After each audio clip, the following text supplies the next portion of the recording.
Hello dear student, एक question करवा रहा हूँ क्लास 10th का माध्यक का।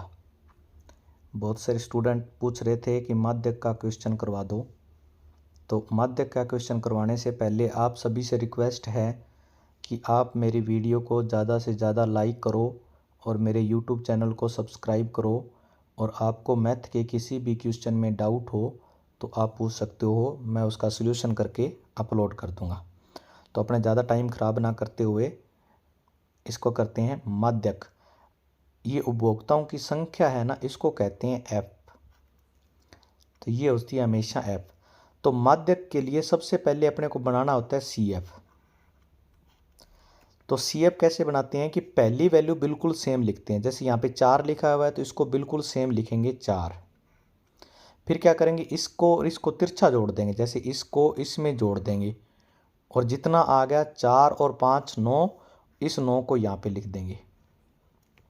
फिर तिरछा जोड़ते जाएंगे, इस 9 को इस 13 में जोड़ देंगे। 9 और 13 हो जाएंगे 22 और 22 को लिख देंगे यहाँ पर।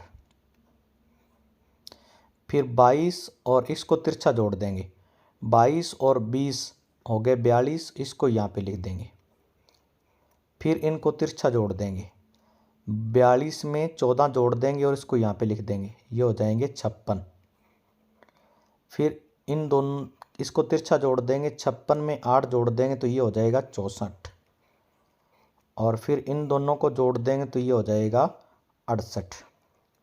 तो इस तरह से अपने को सबसे पहला काम करना है सी एफ निकालने का। तो ये हो जाएगा सी एफ। और एक एफ का टोटल कर लेना है। टोटल करोगे तो वो भी आ रहा है 68। तो ध्यान रखना, ये दोनों मान जो हैं ये बराबर आने चाहिए। अगर ये दोनों मान बराबर आ रहे हैं मतलब f का टोटल करने पर जो मान और सी एफ का जो लास्ट मान है वो दोनों बराबर आने चाहिए। अगर बराबर आ रहे हैं तो क्वेश्चन सही है, नहीं तो क्वेश्चन में कहीं ना कहीं गलती करी है अपने। अब इसको क्या है n मानना है। तो ये हो गया n। तो अपने पास n आ गया, n की वैल्यू आ गई 68। तो अपने को निकालना है n/2। n में 2 का भाग देना है। तो इसका मतलब 68 में 2 का भाग दे देंगे। तो जब 68 में 2 का भाग देंगे तो ये आ जाएगा 34। उम्मीद है समझ आया होगा। इसके जो नीचे f का जो टोटल आ गया उसको n मानना है और n में क्या करना है, 2 का भाग दे देना है और 2 का भाग देने के बाद जो भी आ जाएगा उसको लिख लेना है। फिर ये एक लाइन सभी में लिखनी है। क्या लाइन है वो मैं लिख रहा हूँ कि n/2। n/2 का मान कितना है वो लिख देंगे 34। n/2 से ठीक बड़ी सी एफ देखनी है। ठीक बड़ी सी एफ, जैसे n/2 का मान 34 है। अब 34 से ठीक बड़ी देखनी है। जैसे ऊपर से चलना है, जो ठीक बड़ी आ जाएगी तो वो लिख देंगे। जैसे ठीक बड़ी क्या आ गई 42, तो लिख देंगे यहाँ पे ठीक बड़ी सी एफ 42 है, जिसके ये लाइन सभी में लिखी जाएगी भी, सिर्फ मान बदलेगा। किसका मान बदलेगा, n/2 का और सी एफ का। क्या लिखेंगे इसके बाद, जिसके संगत विचर। संगत का मतलब सामने वाला। तो जैसे 42 के सामने संगत विचर इसको बोलते हैं। क्या है, 125 से लेकर 145 तक संगत विचर का मान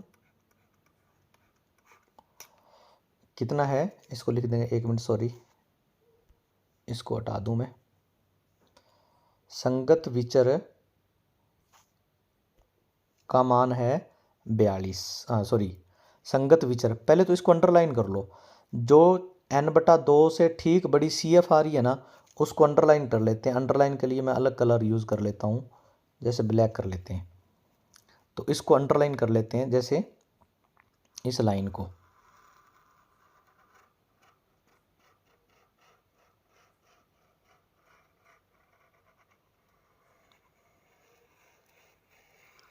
क्योंकि सारा का सारा काम इसी पर रहने वाला है। तो अंडरलाइन कर लिया। अब संगत विचर का मान कितना है वो लिख देंगे।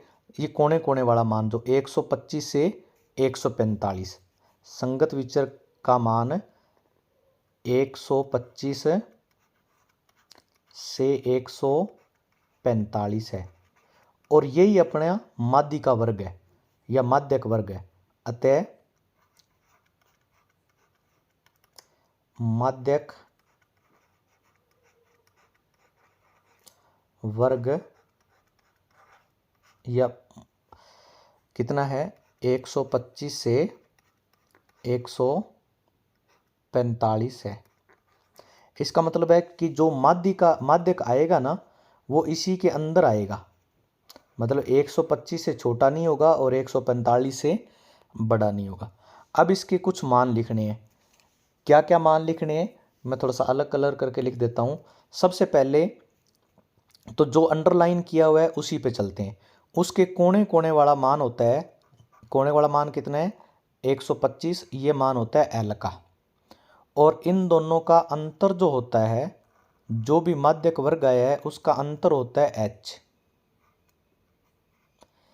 ठीक है। और अंडरलाइन किया है इसका एफ वाला मान ही होता है एफ का। और बस एक चीज़ ध्यान रखना कि जो अंडरलाइन किया है उसके ऊपर वाला मान वो होता है सी एफ का। देखो सी एफ का मान जो है वो सी एफ में ही देखना है, लेकिन जो अंडरलाइन किया हुआ है उसके ऊपर वाला। एफ का मान एफ में ही देखना है, जो अंडरलाइन किया हुआ है वही। अब इसका मान सारे लिख देंगे अपने। सबसे पहले मान लिख लेंगे। एल का मान आ गया अपने पास, एल का मान है अपने पास कितना 125। फिर दूसरे नंबर पर एफ का मान आ गया अपने पास, एफ का मान आ गया 20। एच का मान आ गया, एच का मतलब 145 और 125 का अंतर, ये भी आ गया 20। उसके बाद मान लिखना है सी एफ का। सी एफ का मान आ गया अपने पास 22 और एक मान चाहिए होता है n/2 का। n/2 का मान आ गया अपने पास 34। सभी मान लिखने के बाद अपने को फॉर्मूला लिखना है। तो माध्यक का जो फॉर्मूला होता है, सूत्र, वो चल नए पेज पे लिख देता हूँ, चल इसी पे लिख देता हूँ। माध्यक का सूत्र होता है L प्लस ब्रैकेट ये होता है n/2 n/2 minus C F बटा में एफ और गुणा में एच, ये होता है माध्यक का सूत्र। अब इस सूत्र में मान लिख देते हैं। तो मैं इसको नए पेज पे कर रहा हूँ। तो सबसे पहले अपने फॉर्मूला द्वारा लिख लेते हैं ताकि याद रह जाए। माध्यक का सूत्र क्या होता है, ये होता है L प्लस ब्रैकेट के अंदर n/2 minus C F upon में एफ और इनटू होता है एच। अब वैल्यू पुट करते हैं।